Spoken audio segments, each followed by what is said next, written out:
สถานการณ์การลังผู้หอยระวิ่งอินเดียหนึ่งปากีสถานบังตุมเละโดรนอินเดียบนตัวปีมินกาปรุมินอาวุธนิวเคลียร์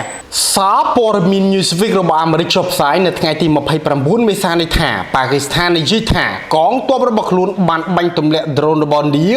ได้กำปงพิจิตรบุมปินได้นักการระบบลุนในตามสายบนตอดกรุกรงในบตามตัวรอดระบบประเทศนี้กาบังตุมเละโดรนบอลเดียปีสำนักปากีสถานในการล้างบนตัวปีมินกาปรุมินระบบรถมนตรีกาพิจิตรปากีสถานท่าปูเกชื่อท่ากาวิประหารบอลดีอาจในการมินหอยคลุ้นนักพิจารณาปราปรักแรงอาวุธนิวเคลียร์ระบบประเทศคลุ้นดำไปฉลอยตอบแต่หนึ่งกากลุ่มริมกำแพงเดปตัวจมพูอันเตพิบระบบปากีสถานเซวาปอร์มินอันดูอาซีบานริกาท่ากองตัวอันดีบานเจ้าประกันปากีสถานปีกาบัญญัติทุนโตโดยมันบังกอให้ในตามบรรดาบรรทดในการกรุกรงปิ้งมือยุบการปิดไงตีมาภัยประมูลใครไม่สา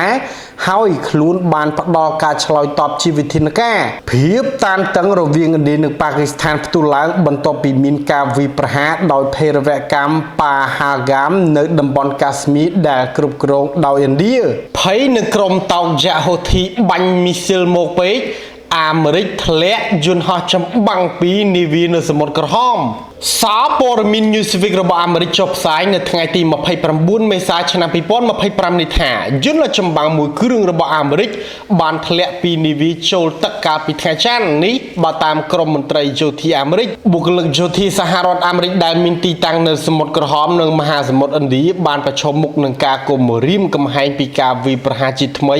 ปีปุตเอายาโฮทีกาลปิทางจันสหรัฐอเมริกบัญชีเอามินกาวีประหารดำไปฉลอยตอบแต่หนึ่งการุมคานเพลย์ตักดักจินจูนอันตรายจิตในสมุทรกระหอมจรสมุทรบาบเอลมันเดบหนึ่งช่วงสมุทรอาไดน์บนตัวปีกาตุ่มเล็กใบตามาการะยะเปลประมุยสัปดาห์ได้โจทีอเมริกนิจิท่า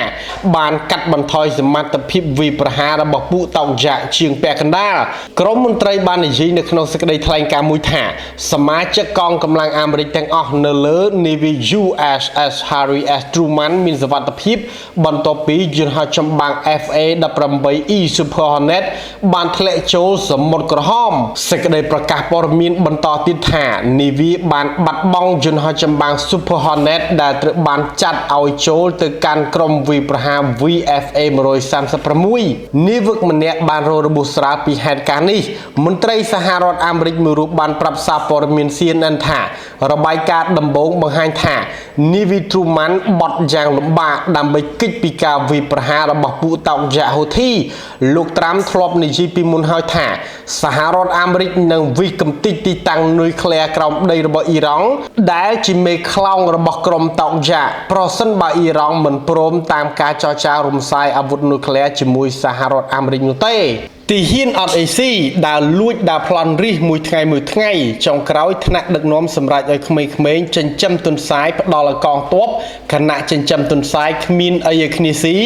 ดัชเชอร์รอบปอนดมคณิกเก้ซาปอร์มินเดซันดับจากพบอังเคลชอบซ้ายการปิดไงตีมาภัยปรำใบเมซาถาเมดึกน้อมปฏิกากระไรแข่งเชิงกิมจงอุนบานบัญชีเอาตามสลายจันจำตุนซ้ายดำใบดอลหาดอกองตัวระบบประเทศนี้กระไรแข่งเชิงบานนิจิตาสัตว์แต่งนี้บังการจีประพุบสัตว์ดอลอดจ่อหนึ่งโรมสำหรับจีไอสันแทนวิการล้างจอมเป็นมินสกเดริกาถาที่หินได้สตรีคลินระบบกิมจงอุนบานดาวลุยอาหารปีเตเนสรกในจิตมูลฐานตัวเกหาตุมปอปรมินมวยบานจะถากาเสธานจันจำตุนซ้ายตรบานเก็บบังการล้างในตามสลารินขนมประเทศกรีแข่งเชิงประเทศนี้มีนองการในยุบใบทมจำนวนปีได้อบรมยุวชนขนมมโนกุมวิชีสังคมนิยมนังพิบสมอตรองสหพิบกมาสำหรับเนี่ยได้มีนอายุปีประบุนตดับใบชน้ำนังสัมปอนยุวชนสำหรับขมิ้นปีดับบุญตดับประใบชน้ำครูบรรทุกธนะกำปงบังหัดเสปีรบิบจันจำตุนซ้ายการรถมันเสมินกรุบกรอนเอาตุนซ้ายเส ស៊ីនោះទេមានតែដំបងឬឈើឲ្យគ្នាកកេតែប៉ុណ្ណោះលោកគឹមចុងអ៊ុនបានចេញបញ្ជាឲ្យបង្ហាញឈើជ្រុងចំពោះគ្រូម្នាក់ដែលគ្មានលទ្ធភាពចិញ្ចឹមទុនសាយបាន 1000 ក្បាលការពីនៃនេះអាចរួមមានការបណ្ដឹងចេញពីមុខតំណែងរបស់ពួកគេឬបណ្ដឹងចេញពីគណៈកម្មាធិការរបស់លីកឬប្រឈមនឹងឈើជ្រុងជនផ្ដាច់ការអាមេរិកត្រៀមដកទ័ពចេញពីបណ្ដាប្រទេសអឺរ៉ុបទាំងអស់អាមេរិកអើយចូលចាំជាក់ថាតាមសាវតាអាមេរិកអស្ចារ្យធ្លាប់តែថ្កើងប៉ុន្តែឥឡូវនេះឥទ្ធិពលរបស់អាមេរិកជាមហាអំណាចលេខ1ស្មើ0បើធៀបទៅនឹងចិនរុស្ស៊ីព្រោះតែមេដឹកនាំផ្ដាច់ការសារព័ត៌មាន Daily Express របស់ចក្រភពអង់គ្លេសចុះផ្សាយនៅថ្ងៃទី26មេសានេះថាបណ្ដាប្រទេសនៅអឺរ៉ុបត្រូវបានគេនិយាយថាមានការខ្វែងគំនិតគ្នាលើថាការដកទ័ពអាមេរិកដ៏មានសក្តានុពលចេញពីទ្វីបនេះនឹងកើតឡើងឬយ៉ាងណាសហរដ្ឋអាមេរិកមានកងទ័ពជាង 80000 នាក់នៅទ្វីបអឺរ៉ុបប៉ុន្តែរបាយការណ៍បង្ហាញថារដ្ឋបាលមេដឹកនាំផ្ដាច់ការត្រាំកំពុងរៀបចំកាត់បន្ថយតួលេខនេះខណៈដែលមានការព្រួយបារម្ភនៅតែបន្តកើតមានលើការបដិញ្ញាចិត្តរបស់ទីក្រុង Washington ចំពោះអង្គការ NATO និងសន្តិសុខអឺរ៉ុបដោយលើកឡើងពីមន្ត្រីអឺរ៉ុប3រូបរបាយការណ៍របស់សារព័ត៌មាន Politico រាយការណ៍ថាប្រទេសមួយចំនួនចង់រៀបចំខ្លួនសម្រាប់ការដកទ័ពអាមេរិកដែលអាចធ្វើទៅបានប៉ុន្តែមិនមែនគ្រប់ប្រទេសទាំងអស់សុទ្ធតែយល់ព្រមនោះទេប្រទេសជាច្រើនត្រូវបានគេនិយាយថាកំពុងទាមទារឲ្យរដ្ឋបាលជនផ្ដាច់ការអាមេរិកបញ្ជាក់ពីផែនការរបស់ខ្លួនខណៈដែលប្រទេសផ្សេងទៀតនៅតែសង្ឃឹមថានឹងមានការបោះឆ្នោតពាក់កណ្ដាលអាណត្តិរបស់អាមេរិកនៅឆ្នាំ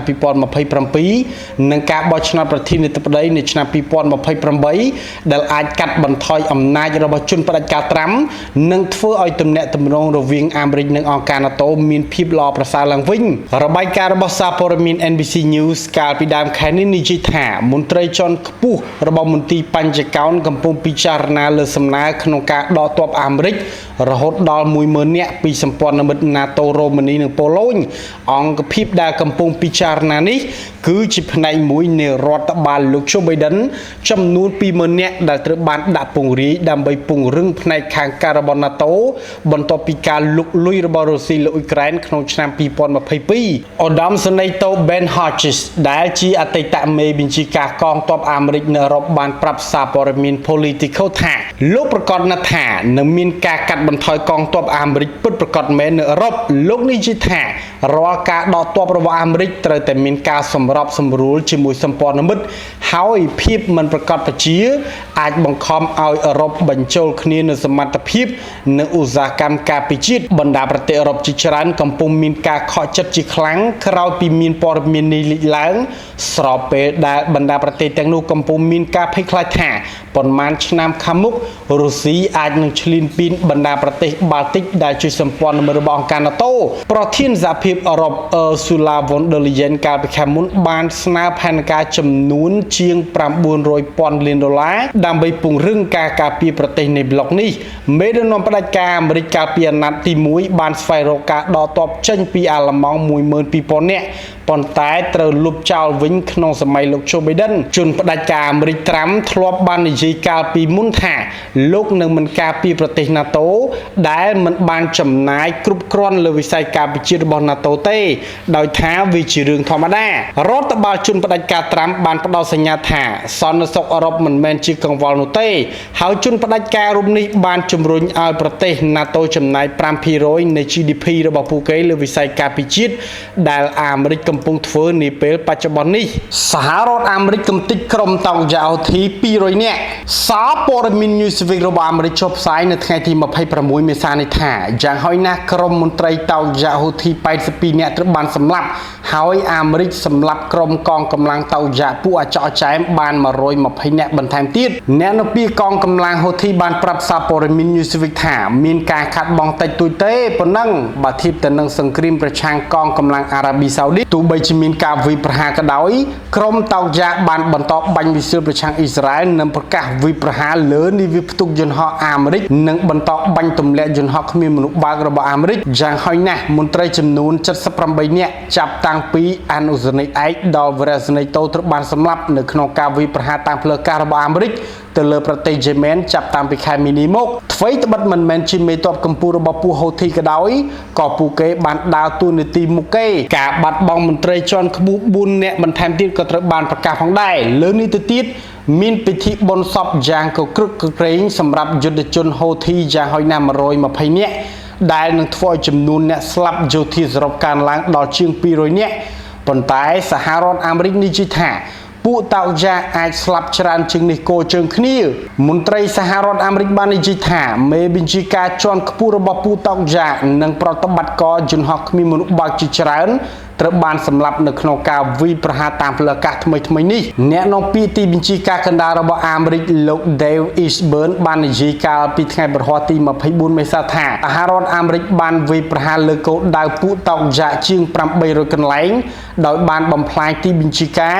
ប្រព័ន្ធការពារដែនអាកាសទីតាំងផលិតអាវុធនិងកន្លែងស្តុកទុកនិងបានសម្លាប់យុទ្ធជនតោយ៉ារាប់រយនាក់រួមទាំងមេដឹកនាំហូធីជាច្រើននាក់នេះបើតាមសារព័ត៌មាន AP ក្រុមតោយ៉ាហូធីបានបញ្ជាក់ពីការបាត់បង់មន្ត្រីយោធាជាន់ខ្ពស់4រូបគឺឧត្តមសេនីយ៍ត្រីហាមដានអាល់ចាបាលីវរៈសេនីយ៍ឯកហ្សេនអាល់អាប៊ីឌិនអាល់មូតូរីនិងអ៊ីប្រាហ៊ីមអាល់ម៉ាស្មូរីរួមទាំងវរៈសេនីយ៍ឯកឆាបឺម៉ាខោតអាល់ដាប៊ីកាលពីសប្តាហ៍មុនមកទល់ពេលនេះ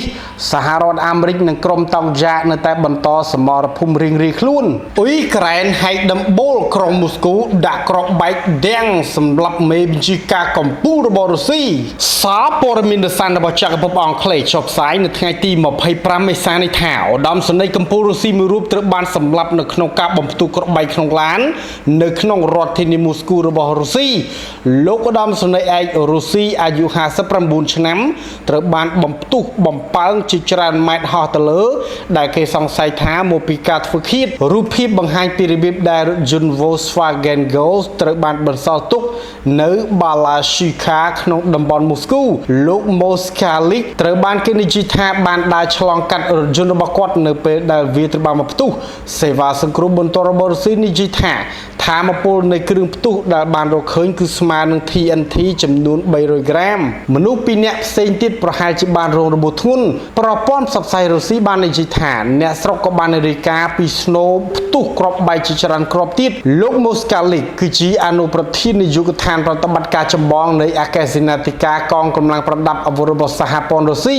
ការបំផ្ទុះនេះទំនងជាត្រូវបានបំផ្ទុះចេញពីទីតាំងដាច់ស្រយាលមួយដោយរថយន្តចតនៅចម្ងាយតែប៉ុន្មានម៉ែត្រប៉ុណ្ណោះពីប្លុកផ្ទះល្វែងខ្ពស់មួយគណៈកម្មាធិការស៊ើបអង្កេតនៃសហព័ន្ធរុស្ស៊ីបានបើកសំណុំរឿងព្រំប្រទានជុំវិញករណីនេះការបំផ្ទុះនាទីក្រុងមូស្គូនេះកើតឡើងត្រឹមតែ24ម៉ោងប៉ុណ្ណោះបន្ទាប់ពីរុស្ស៊ីបានបំផ្ទុះអ៊ុយក្រែនដោយប្រើប្រាស់កាំជ្រួចនិងយន្តហោះគ្មានមនុស្សបើក200គ្រាប់ដោយបានសម្លាប់មនុស្សយ៉ាងហោចណាស់រាប់សិបនាក់និង80នាក់ផ្សេងទៀតរងរបួស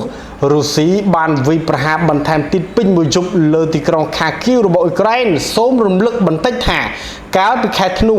មានគ្រាប់បែកមួយគ្រាប់ដែលដាក់ក្នុងម៉ូតូធាក់ដូចកង់លើឧត្តមសេនីយ៍កម្ពុជារុស្ស៊ីម្នាក់ដែលត្រូវបានចាត់ប្រកាន់ថាជាមេខ្លោងនៃការប្រើប្រាស់អាវុធគីមីនៅក្នុងប្រទេសអ៊ុយក្រែនឧត្តមសេនីយ៍ឯក Igor Kirillov អាយុ54ឆ្នាំត្រូវបានសម្លាប់បន្ទាប់ពីគាត់ចាកចេញពីផ្ទះល្វែងរបស់គាត់នាទីក្រុងមូស្គូសេវាស៊ើបការសម្ងាត់របស់អ៊ុយក្រែនបាននិយាយថាពួកគេនៅពីក្រោយការបំផ្ទុះនៅពេលនោះខណៈដែល MI6 របស់ចក្រភពអង់គ្លេសក៏បានបង្ហាញថាខ្លួនជាអ្នកជួយទីក្រុងគៀវក្នុងការធ្វើសកម្មភាពសម្ងាត់នេះ